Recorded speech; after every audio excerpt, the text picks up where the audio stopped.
Hey, Jim Cardona here from Cardona Pinball, and I'm standing in front of my Doozie right here, and just wanted to show you a few of the modifications I've done. This is only the second EM that I've ever purchased. The first one I got rid of fairly quickly just because, I don't know, it was a pain working on them. But now that I'm starting to kind of, with this one, I decided I was going to spend more time with it and I'd understand what was going on. So I just wanted to show you a couple of the modifications that I did. So first off, as you can see, I painted everything. I just kind of did my own artwork on the side, inspired by the original, but not 100% like the original, just because I felt like, it's my machine, I could do whatever I want. This game's pretty cool because it has this zipper flipper thing. So what that means is you have an open and close flippers here, and you got these little flippers. So if I hit the close button, it closes them, and hit the open, it opens them back up. So, you know, unlike a lot of the other games that have a post in the middle with the up-down post, this actually moves the flippers in and out, which changes the shot trajectory, which is pretty neat. So first thing, obviously, I put in the twinkle bulbs in here for the Doozie sign, which I think that's pretty common. A lot of people do that. I did a lot of internal wiring. All right, so I got it flipped open. So one of the things I did was I changed the wiring on the coin door. So on these old games, it was like 5 cents, 1 play, a dime, or a quarter. You get 5 plays. And the way it kept track of that was... no, I shouldn't have flipped it up. Well, anyways, there's a little score wheel back in here, or not a score wheel, but a counter. So there's 2 coils on that, and it keeps track of position. So if you put a quarter in, it gives you, it up increments 5. But if you put a nickel, it doesn't increment anything. It just starts a new game. So for me, I wasn't going to use coins. So I said, instead of, basically what I did was I disconnected all that mess in the back. Because for me, more coils is just more load, more things to catch on fire, more things to worry about. So I just snipped all of those, and I moved the 5 cent switch. I put it over here, and I just wired it here. And then the old, so this was in the whole logic thing of like, do we have enough credits, blah, blah, blah. Well, we don't need to know any of that. So I just blocked that off and did that. The other thing you could see here is some of these old Williams games, they have a second contact on your left flipper button to turn the game on.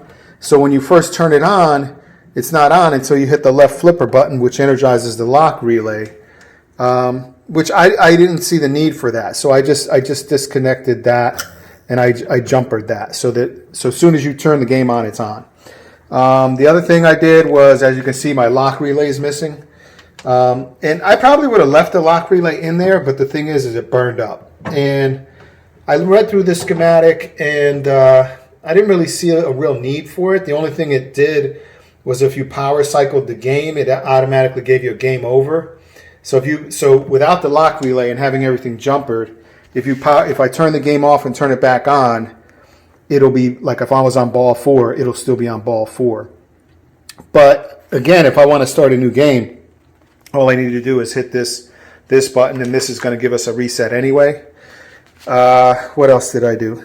The coin counter, disconnected that. That's, again, just another thing to burn up as far as I'm concerned. The fuse block was pretty ancient and destroyed. It had those, the long, like, I don't know if they're 200 millimeter or cylindrical fuses. And I happen to have one of these blocks with these car type fuses, so I just swapped that out. That was an easy fix. As far as, so another thing I did, so this game, it has this advanced unit which kind of keeps track of where you're at in the game, so it gives you additional logic to your normal logic that's down here. It also like advances, and as this wheel turns, it's like a state machine, right? So that state machine works in conjunction with these 5 relays, relay 1, 2, 3, 4, 5. So as these relays are picked up, you have to pick up all 5 of them, and then you get to advance one state. But the problem is they have this game over relay on the same stack. So every time these ones were energizing, it was like shaking the game over a little bit. And what was happening there was one of the things with game over is when you get a game over, it turns all your playfield lights off. So I just jumpered that contact on the game over right here, you can see, so that my lights wouldn't flicker. So when you have a game over, your playfield lights are still on, which to me, that's preferable anyway. A couple other things I did. As you can see, I jumpered some stuff up here. So what these are is you got your 2 slingshot coils, and the way they work is you have the 2 contacts. So when that contact makes, it energizes the coil, and then there's a contact in the middle that once it's fully pulled up, it de-energizes it. Well, what was happening was I had one of those stick once, and I was looking at the circuit, and to me that's really not necessary, because if you jumper that open, these will still pick up. It'll just be a momentary. Basically, it'll be a momentary, so it'll energize and de-energize. So you never have it stuck open. So I did that for both of the slingshots, and I also did it for this mechanism up here is what moves the flippers in and out. So like when this pulls in, that moves the flippers in one direction, and when this coil energizes, it unlatches them. See? Now what was happening with this, probably specific to this game only, but what was happening with this is sometimes this would energize and it wouldn't pull all the way. Sometimes it would bind a little bit and it wouldn't get all the way, and it would say stuck on, and this coil burned up, and it burned up twice on me. So what I did was I did the same thing I did with the slings. I made this a momentary. So it energizes, and if it doesn't pull in all the way, that's okay. It'll just de-energize immediately. And then, okay, so you gotta hit that contact again to get the flippers to move out. So those are kind of the main things I did with that.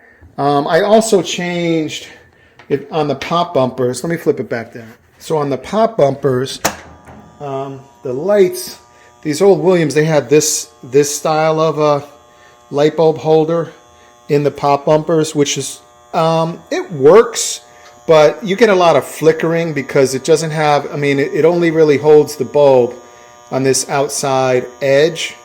So I took these out, and I had these laying around from another machine that I had an old machine that wasn't salvageable.